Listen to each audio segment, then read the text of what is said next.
It's been ages. I know that. You know that. We all know that. Let's keep it moving. So, how was summer? How was your summer break? And where are you watching me from? Or where are you listening to me from? Let me know. How was summer? We are now in the autumn session, and I'm in my second year of my master's program. On today's episode, I'll be talking to you about admissions in Sweden, like studying in Sweden if you're interested. Admissions are going to be opening in a couple of days' time. And what better way to talk about it now? When I did the last episode, not like the last episode, but the last time I talked about studying in Sweden on the podcast, a couple of people reached out to me and I've been able to like give them a couple of informations. Some of the people that reached out to me last year. So last year in October, when I first did this episode, I did this with my friend Bisola, and she's not on the episode today, and I'll be telling you guys why she's not on the episode. And one of those reasons is also one of the perks of coming to study here in Sweden. So anyway, when we did the episode last year, October, we got a lot of feedback. People reached out to us and we were able to coach a couple of people. As in, we got people from India, from Nigeria, from Ghana, and some other places. And I'm happy to say that some of the people, not all, so just so that you can manage your expectations. So some of the people, not all, but some of the people that reached out to us, some of them got scholarships. Yay! And I'm super duper happy because a lot of these things are not guaranteed. And somebody even got the scholarship that I'm I'm an Axel Atlas scholar. And some of the people that reached out to us, I remember somebody reaching out to me on Facebook from India, and this person was also saying that she had also tried to apply at some time, and even though she got the admission, she didn't get the scholarship, and so she couldn't come to study. And so she was wondering, okay, what did I do and how do I go about it? And I was able to coach her. And I remember in I think April, because the results of the admissions comes out in April, and the result for the scholarship comes out in April. I remember she reached out to me and said, hey, Adeinka, I reached out to you, blah, blah, blah, blah, blah. Of course, it was history based on the fact that we had been talking on Facebook. And she was like, hey, I didn't let you know I got this scholarship. I did everything you told me to do. And I was so excited for her. So this can be you right now. This can be you. Admissions is going to be opening in Sweden in a couple of days' time. So before I delve into that, I just want to tell you guys that welcome again to the podcast. We're in the autumn session and my summer was great. Thanks for asking.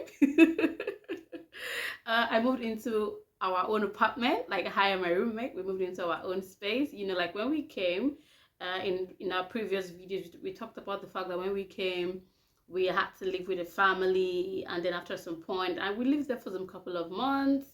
And now we're in our own space, in our own room, doing our own thing.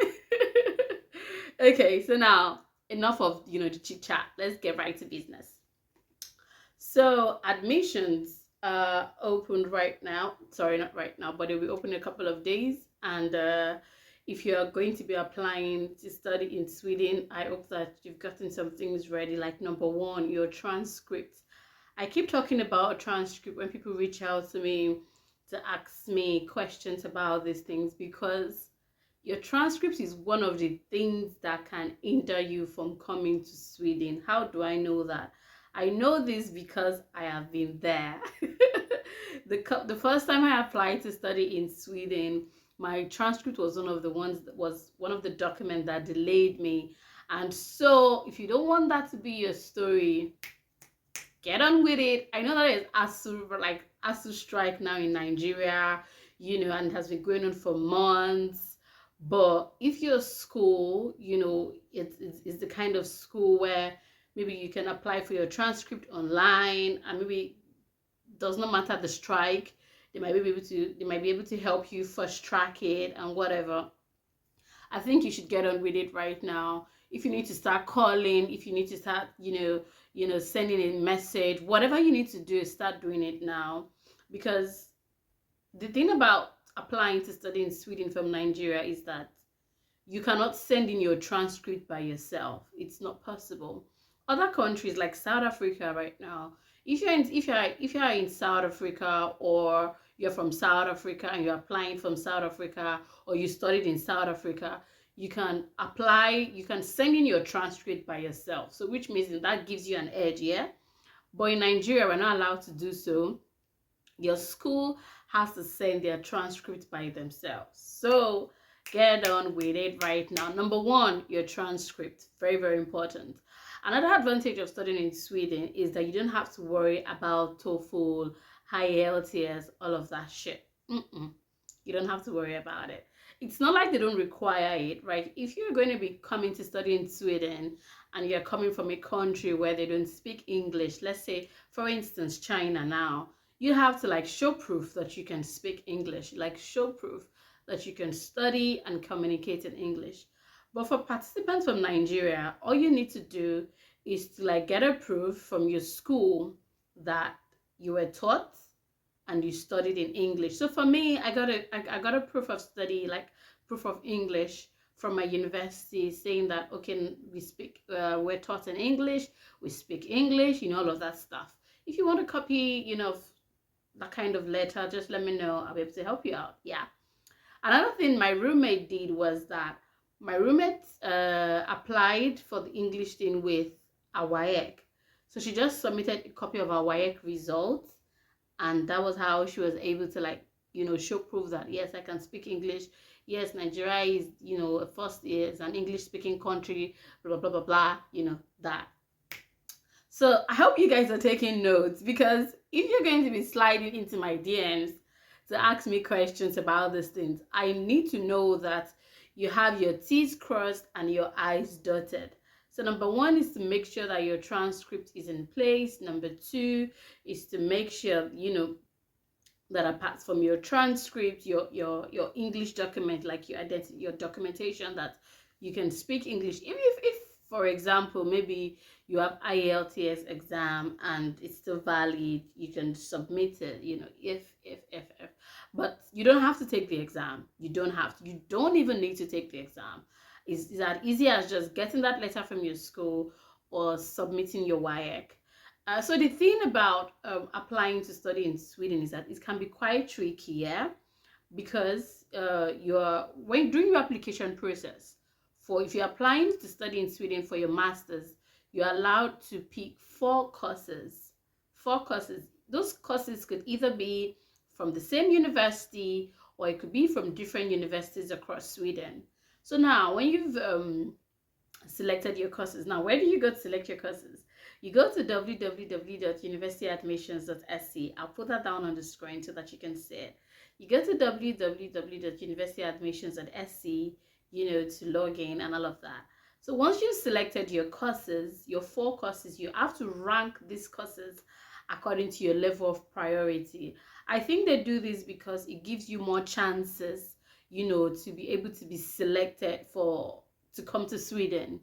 It gives you more chances. Like when you apply to other schools now, like in the US and stuff, you just you pick a course in one school, and then you pay the application fee. And then if you want to give yourself more chances, you have to apply to multiple schools in different parts of the country, and you also have to pay application fees for all of these schools, except you write a letter to the school saying that you would like an application fee waiver, and that's just a whole lot of process again to begin with. But in Sweden, you only pay 1 application fee. So whether you're applying for master's or you're applying for a bachelor to come and study in Sweden, for bachelor, when you apply to 8 schools. Now, don't forget, the same rule also apply with your master's. For the 8 schools, it could either be the same school, like 8 schools, but different courses, yeah. So it could either be it could either be different courses in one school, or different courses and different schools. You get what I mean? Yes. And you just pay 1 application fee. Your application fee covers all of the courses that you're applying for and all of the schools. So whether you pick 4 different courses and in 4 different schools, or you pick 4 different courses in the same schools. The same case also applies to the bachelor's. You only pay one application fee and it covers all of those things, like everything. How easy is that? It covers everything, and the fee is 900 SEK as of today. I don't think the application fee will be increased. I don't think so, but would have to wait to see when the application opens in October 17th, to check. But yeah, application fee last year, 2 years ago, 3 years ago, 4 years ago, 5 years ago, blah, blah, blah, was 900 SEK. And yeah, I don't think that should increase. So the problem we encountered last year from the people who reached out to hire my roommate was that a couple of people from Nigeria couldn't pay the application fee with their Nigerian card. Not because they didn't have the money, but because of the issue with this dollar and, card and all of those things. When I applied, it was quite easy because all of those restrictions from CBN were not yet in place, so I could pay with my Nigerian card. But the case is different now, and so last year we were able to pay for some people, not like our own money. It wasn't our money. So what I did was that they sent us the equivalent of that money in Naira. So because we have SEK, we're able to pay, like over here, we just used our cards to pay for them in SEK, and then they sent us the equivalent of the money in Naira. Yes, and that was how we're able to do it. We'll have to see how it's going to go this year. I know that it's quite crazy right now because the restrictions are now very, very worse. I think if you want to make international transactions, I think you have to have like $20 or even less. I'm not sure, which is quite ridiculous because, of course, 900 SEK is more than $20. So it's crazy. So except a miracle happens between now and then, people would like to apply to come and study in Sweden would have to find another channel to pay their application fee. Except you know somebody in Sweden who is going to help you. Me. Okay, I can't promise anything, but that was what we did last year. We had to help some students. Another thing that you need to keep in mind when you send in your applications or when you begin to apply is the deadline. You have to keep notes because there are lots of deadlines. Once the application opens, in October 17th, it's going to be like a marathon. But you know how a marathon race starts, yeah? It starts very, very slow. The journey is long, so you're just like going into it, you're going into the motions, you're going into it. And then eventually, when you're about to reach the finish line, you begin to pick up the pace. You begin to pick up the pace and start running. And so that's how it's going to be for this application. It's going to be like a marathon once the application opens. Everything is looking chill. You're doing this, you're doing that. And before the snap of your fingers like this, the deadline is already upon you. So don't sleep on it. Once the application comes out, look at it, because there'll be deadlines for when to submit your documents. There'll be deadlines for when you have to pay the application fee. There'll be a whole lot of deadlines. And so you have to keep track of all of these deadlines so that you don't miss out. Another thing that you should know is that all of the scholarships would open in February. Yes, but there's a but. The SI scholarship, which is the grandfather of all scholarships in Sweden, is also going to open in February, but the documents that you're going to fill will be opened in November. You can get information about the scholarship at www.si.se. There you can get all of the scholarship for that. It's not open yet, but it's going to be opened in okay, how do I put it now? The forms that you're going to fill for this scholarship is going to be available in November, but the portal in which you're going to use to submit your application is going to be opened in February. I hope that makes sense. So what this means is that once the document that you're going to need to apply for this scholarship opens up in November, the scholarship body, the SI body, the whatever body, they expect that you would have started filling out these forms because there are a lot of, you need to feel like work hours, referees, and all of those things. They expect you that between now and February, you begin to give whoever you need to give to fill out these forms for you. you know, you begin to like whatever you need to do, they expect that you start putting in the work between November and February. Because once February starts and then the portal opens, of course, the portal won't open like February 1st. No, it will be sometime in February. But whenever the portal opens, best believe that the portal is going to open for like maybe just 2 weeks. And they expect that once you are logging into the portal and you're registering, you're just going to submit your document, fill in the necessary things you need to fill, and be gone. Because another thing, some people used to wait till last minute. If you watch the last video that we did, my roommate said she actually waited till the last minute before she submitted her form. Don't be like that. You have to submit very, very early, submit on time. And that's why they expect that you start working on your documents now. Why? Because the site usually crashes. It is not beans. It is not beans. You want to come and study in Sweden and have peace of mind. You don't have to worry about bills. It's very, very competitive. And so for you to get the scholarship, you have to make sure that you are doing everything that you need to do. This side did not do anything good for you by telling you this. Okay, I hope you're taking notes.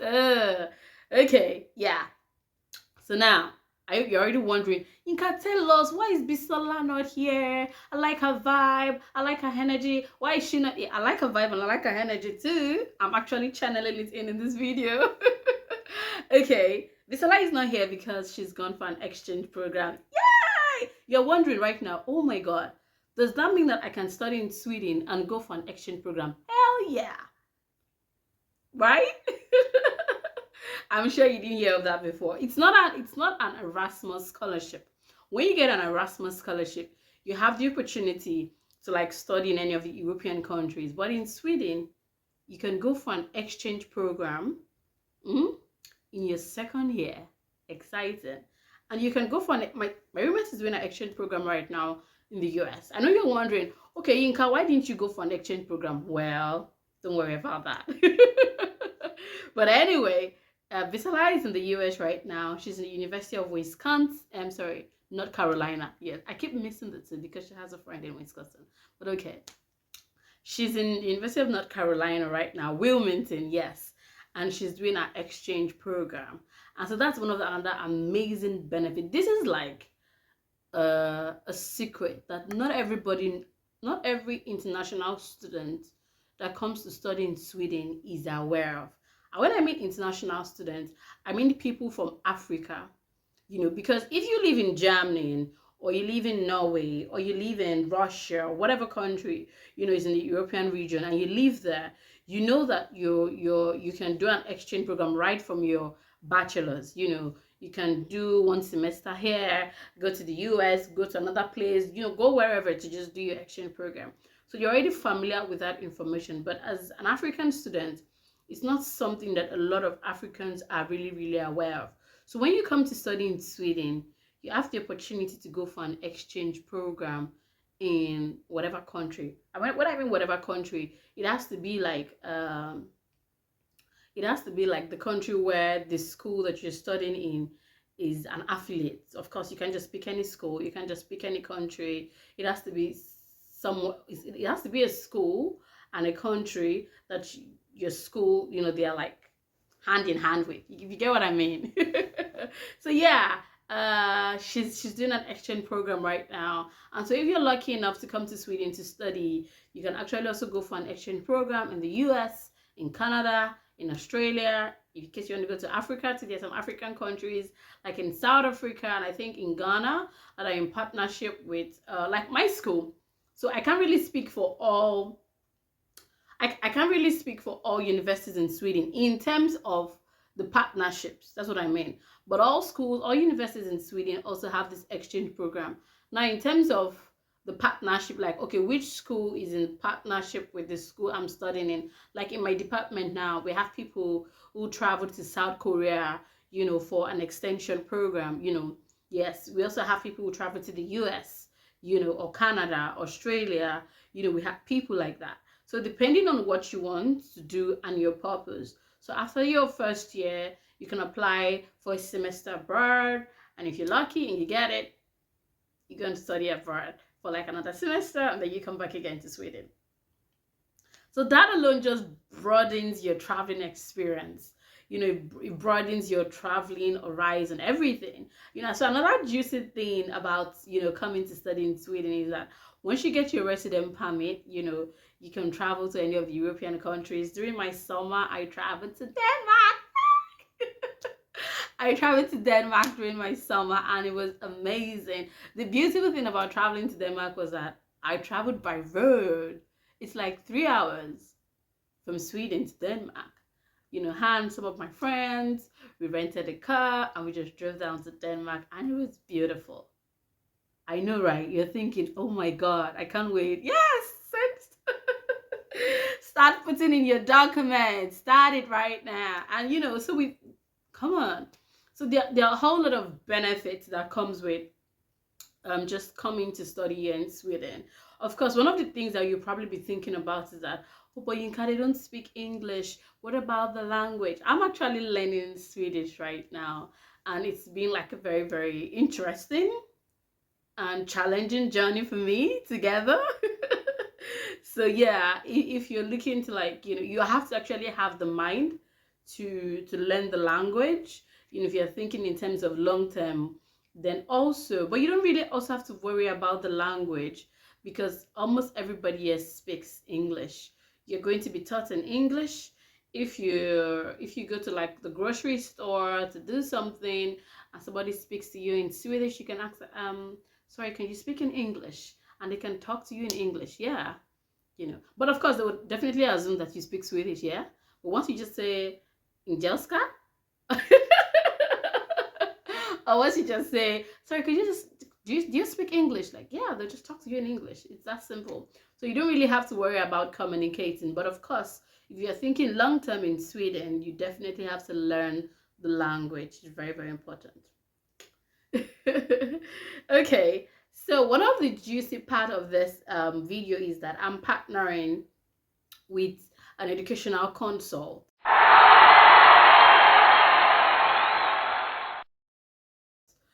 That can help you if you're serious about coming to study in Sweden. I would attach the flyer to this video, and then you can send an email, and the educational consult can help you out in whatever whatever difficulty that you might face. Of course, a lot of applicants, a lot of some of the challenges that we faced last year with the people who reached out to us was that, okay, they had issues with their motivational, with their statement of intent, their motivational papers, like all of these essays. Those were the issues that a lot of people really struggled with last year. And if you're looking to apply, for this next semester, autumn session, I'll be starting next year. If you're looking to apply, you feel like you might be having difficulty in terms of writing your essays, like statements of intent and all of that, just send an email to the educational consult, and then they'll definitely reach out to you and help you out and let you know all of the services they are willing to offer you. Just like give you a smooth run, because a lot of times when you're applying, you probably need somebody to hold your hand and to guide you and lead you and let you know what to do and how to go about it. And if it's something that you think that it's going to be very difficult for you, that's one of the reasons why I'm partnering with this educational consult. Like when they reached out to me, we had a conversation around. I'm like, yes, why not? I'm definitely going to be doing another video, about coming to study in Sweden, and these are the services you're willing to offer. Why don't we partner together? And intending students who would like to get the services for whatever reasons can reach out to you via email. I'll put the email on the screen. And you guys can just send an email to them, and all your questions, everything. And of course I'll definitely see it too. And if it's something that I can answer, I'll definitely answer. And if it's something like it's just strictly for the educational consult to handle, they would definitely handle that. Yes. So we've come to the end of today's video. What's the time right now? I need to start getting ready for another Swedish class in like 1 hour's time. I'm going to go and learn Swedish. And yes, and in popular Swedish, when you want to say bye, you say hejdå. And if you want to say thanks for today, you say tack fairy dog. So thank you for today, tack fairy dog. Thank you for watching this video. Thank you for all the wishes and for everyone who has reached out to me. I'm definitely sure I haven't covered everything I need to cover in this video, but because admissions is just starting, that means I'll definitely be doing more videos, you know, about studying in Sweden. If you're also looking to like, oh, Yinka, how did you get your apartment? What did you just get your apartment? Like, I'll give you all of the information about getting your apartment. If that's something you'd like to know about, like getting a place to stay, how did you get your apartment? If that's a video you'd like me to do, just let me know. Of course, I'll be doing that later, but you know, school is crazy. You know, and whatever you want me to talk about studying in Sweden, just shoot me an email or leave it in the comments and I'll definitely talk about it. I'm definitely missing my partner in this video. She's not here. She's in the US and she's also sending all our love to you guys. Thank you again. Until next time. Bye.